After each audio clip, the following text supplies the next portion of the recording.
When everyone switched from film to digital.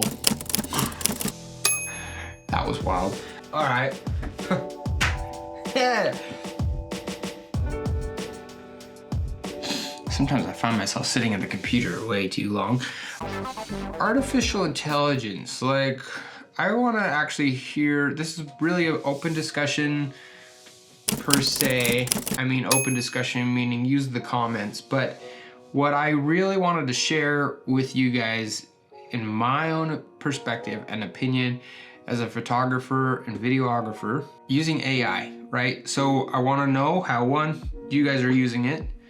I want to know what your opinion is on it as a content creator, how you're using it, or how you think it's the worst ever. From my standpoint, you know, there's reasons why I'm like, ooh, I don't know. Like, it's scary how much it can do, right? It can help you can write up a thing. It can auto-generate your podcast content. You can do a ton of other stuff with it to help you, you know, come up with ideas for your videos that you're doing. You can use it to generate podcast titles or YouTube titles for you. I guess that's where I'm at with it. That's kind of how I'm using it. With that said, right, like ChatGPT, there's so many ways to utilize some of the technology that is coming forth, and it's coming fast. Just as TikTok, as Reels, as Shorts, you know, and let's go back further. When there was Twitter and Instagram was first new, and you could only post stuff as a square, like, a lot of people pump their brakes. Or we could get back even further and go, when everyone switched from film to digital. That was wild. When we look at how that has been in the past, we see a lot of hesitation within people. People don't like change, right? But when you learn to embrace the change and adapt and overcome, in a sense, you are able to more quickly integrate these systems or changes into your workflow, into your business, into your design aspects, and utilize them to your benefit. So I guess that's the reason why I kind of have bringing it up, because I want to hear your guys' take on AI a little bit.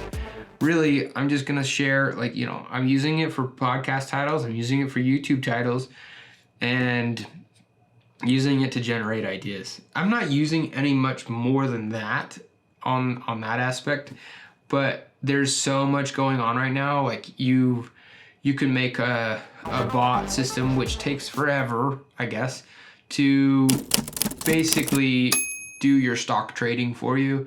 You can use it to generate images. You can use it to edit videos or change your voice for your podcast, right? But like, at some point with all of that, I feel like there's a sense of purpose, a sense of personality and life and soul that is lost within the content and the artwork and the creativity that you're doing if it's generated all by the computer. But I think there's reasons and times and places to utilize such tools when it means getting back to your ordinary daily life.